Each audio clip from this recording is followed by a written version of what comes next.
Bonjour, bienvenue sur le vidéoblog de LDS Tourisme. On est aujourd'hui au Ksar El Horbat, entre Rachidia et Ouarzazate.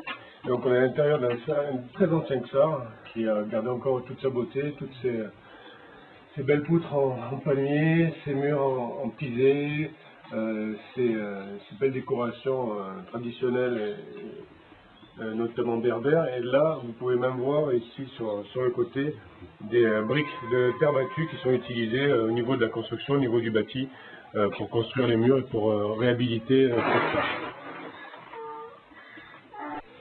Donc on était dans un Ksar qui a été plus ou moins abandonné par ses habitants. Et grâce à l'installation de la maison d'hôte du gîte qui permet de travailler, d'accueillir des touristes ici, il y a des familles qui sont revenues s'installer. Et maintenant on a à peu près 80 familles qui vivent à l'intérieur du Ksar, un Ksar qui a été réhabilité, un Ksar qui est en bon état, ce qui est assez rare aujourd'hui au Maroc, et qui permet d'apprécier, de se promener dans les ruelles, d'apprécier l'architecture, et aussi, notamment, on verra aussi des portes avec des très belles serrures en bois.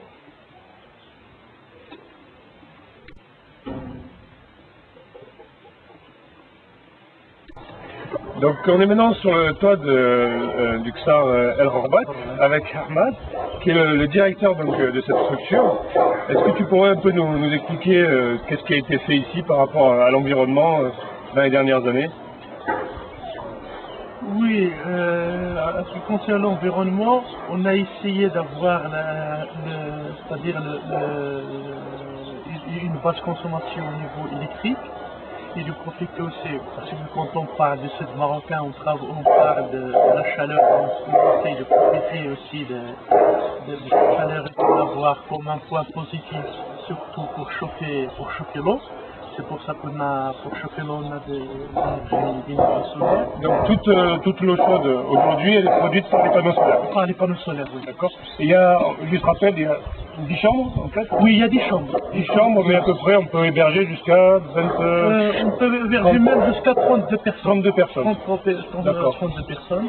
Et aussi, quand on à ce qui concerne le chaud, le problème c'est que, c'est-à-dire si les gens ils arrivent tout à coup ensemble, là on les fait sensibiliser dès que... On leur explique que petit à petit, chacun son tour. Et pour la palmeraie, grâce au projet où les gens ils arrivent à couper les idées, tout ça, il y a 22 familles qui arrivent à retaper leur ancienne maison du Ksar. À l'intérieur du Ksar. À l'intérieur du Ksar, ouais. Au lieu d'y aller, chercher un terrain au cœur de la palmeraie et faire des travaux, et couper une dizaine de palmiers dattiers.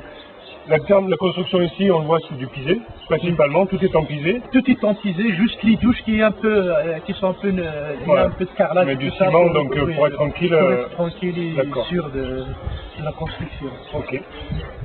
Sinon, quoi dire de plus? C'est un endroit très accueillant dans lequel on espère qu'il y aura de plus en plus de touristes qui vont venir et qui vont se déplacer pour venir passer un séjour ici.